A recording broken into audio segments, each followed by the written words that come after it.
Magandang buhay mga bata! Tara, samahan ninyo akong matuto kasama si Teacher Aika, your online teacher. Please don't forget to subscribe, like, share, and hit the notification bell for more videos. Thank you! Matatag Curriculum, GMRC, Grade 1, Quarter 3, Week 1, Day 3. Ang ating aralin ngayong araw ay tungkol sa wastong pakikipag-ugnayan sa kapwa. Muli, ako si Teacher Aika, ang inyong online teacher. Simulan na natin. Layunin na ipapakita ang paggalang bilang isa sa mga paraan ng wastong pakikipag-ugnayan sa kapwa. Bago natin simulan ang ating aralin, tayo ay umawit. Umawit kasabay ng inyong guro gamit ang lirikong ito. Laging may paggalang. Tayo, tayo, tayo, tayo. Laging may paggalang tayo sa ating kapwa-tao. Ako ay magalang, ikaw ay magalang. Lahat tayo ay magalang. Tayo, tayo, tayo. Magalang sa ating kapwa-tao. Natatandaan ba ninyo ang ating kwento kahapon? Magbigay ng isang halimbawa ng paggalang mula sa kwento. Opo, natatandaan ko po. Isang halimbawa ng paggalang sa kwento ay nang bumati si Ana kina tito at tita at sinabi niya, "Magandang hapon po." Handa na ba kayo? Makinig ng mabuti sa sitwasyon na aking babasahin. Sitwasyon. Mayroong dalang mga pagkain si Binibining Reyes. Mayroong tinapay, prutas at cake. Sinabi niya na kumuha ka ng tig-iisa sa dala niyang mga pagkain. Ano ang sasabihin mo? Ano sa mga dala niyang pagkain ang kukunin mo? Ano naman ang gagawin mo sa ibang pagkain na ibinibigay niya sa iyo? Halimbawang sagot. Sasabihin ko po, "Maraming salamat po Binibining Reyes. Kukuha po ako ng isang pirasong tinapay lang. Ang ibang pagkain na binibigay niya ay ibabahagi ko sa aking mga kaklase o kaibigan upang maging magalang at mapagbigay." Sa araw na ito, inaasahan na iyong maipapakita ang paggalang bilang isa sa mga paraan ng wastong pakikipag-ugnayan sa kapwa. Ating basahin ang pangungusap.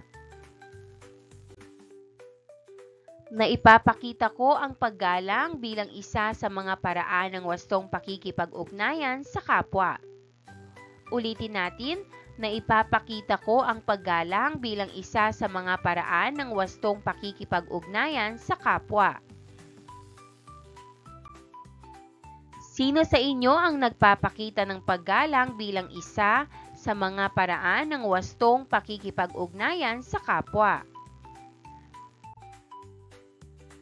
Ako po, naipapakita ko ang paggalang sa pamamagitan ng pagsasabi ng po at opo, pagbati sa matatanda, pakikinig kapag may nagsasalita, at pagtulong sa kapwa.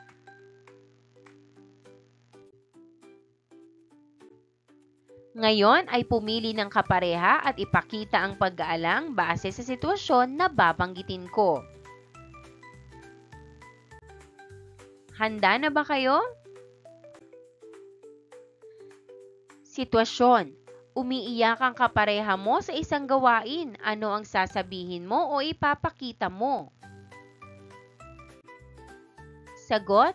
Sasabihin ko, "Huwag ka nang umiyak, tutulungan kita." Ipapakita ko ang pag-aalala at pagtulong upang mapasaya siya at matapos namin ang gawain ng magkasama. Tayo ay magbabasa ng mga parirala. Naipapakita ko ang paggalang sa pamamagitan ng Paggamit ng po at opo. Pakikinig ng mabuti sa sinasabi ng kapwa.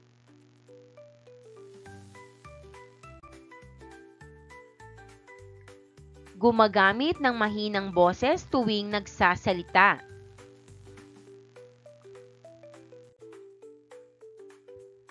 Nagsasabi ng salamat po. Gumagamit ng magagalang na salita.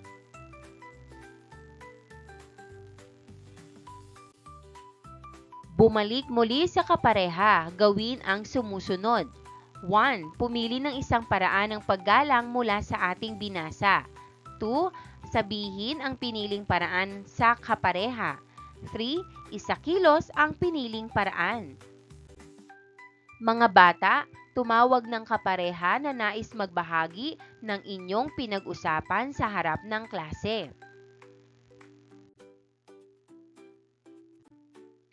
Ako ay magbabasa ng sitwasyon. Sasagutin ninyo ang mga katanungan na aking ibibigay. Una, naglaro ka sa bahay ng inyong kaibigan. Paano mo ipapakita ang paggalang mo bago ka umuwi? Sagot, bago ako umuwi, sasabihin ko, paalam po at salamat po sa pag-anyaya. 2. Napansin mo na marumi ang damit ng kaklase mo. Paano mo ipapakita ang paggalang o malasakit sa kanya? Sagot, kapag marumi ang damit ng kaklase ko, sasabihin ko ng mahinahon, mukhang natapunan ka po, gusto mo bang tulungan kitang linisin?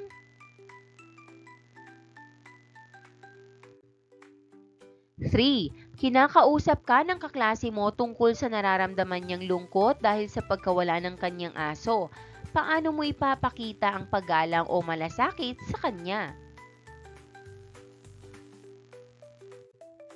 Sagot, kapag malungkot ang kaklase ko, makikinig ako at sasabihin ko, nalulungkot ako para sa iyo, nandito lang ako kung gusto mong magkwento.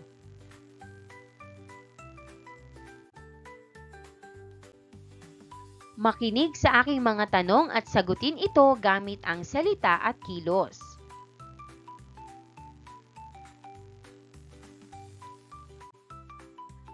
One, paano mo maipapakita ang paggalang sa iyong kaklase?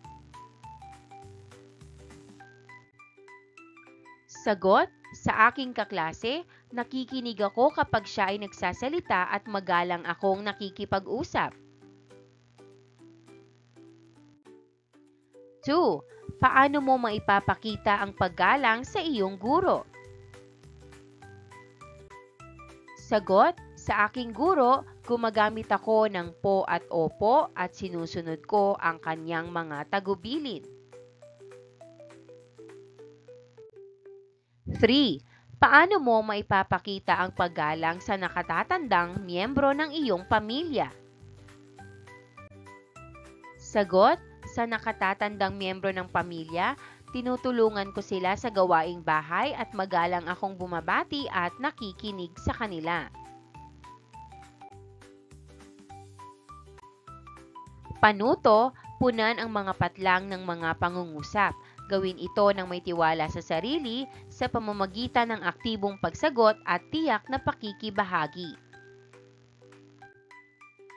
Halimbawang sagot, ako si Ana. Naipapakita ko ang paggalang sa kapwa sa pamamagitan ng pagsasabi ng po at opo at pakikinig ng maayos sa iba. 1. Ano ang naramdaman o damdamin mo habang ginagawa ang ating gawain? Sagot, naramdaman ko na ang saya habang ginagawa ang ating gawain dahil natutunan kong maging magalang sa kapwa. 2. Ano-ano ang natutuhan mo sa ating gawain?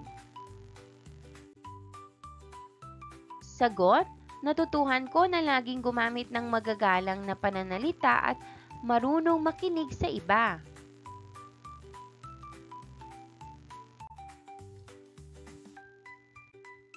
Panuto, makinig ng mabuti sa bawat pangungusap na aking babasahin.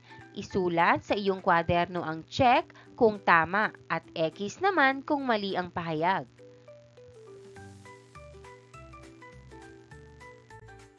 1. Naipapakita ko ang paggalang kay Lolo sa pamamagitan ng pagsagot ng po at opo. Check. 2. Naipapakita ko ang paggalang sa aking kaibigan sa pamamagitan ng pagbigkas ng mabuting salita sa kanya. Sagot? Check. 3. Naipapakita ko ang paggalang kay nanay sa pamamagitan ng pagpapasalamat sa kanya. Sagot? Check. 4. Naipapakita ko ang paggalang sa aking guro sa pamamagitan ng pakikinig sa sinasabi niya. Sagot? Check. 5. Naipapakita ko ang paggalang sa aking nakatatandang kapatid sa pamamagitan ng paggamit ng mahinahong boses tuwing kami ay nag-uusap. Sagot? Check.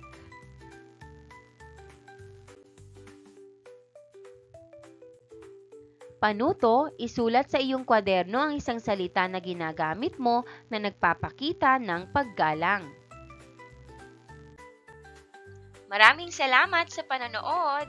Huwag kalimutang i-like at mag-subscribe para sa higit pang educational content. I-click ang bell icon para ma-update ka sa ating mga bagong video. Salamat!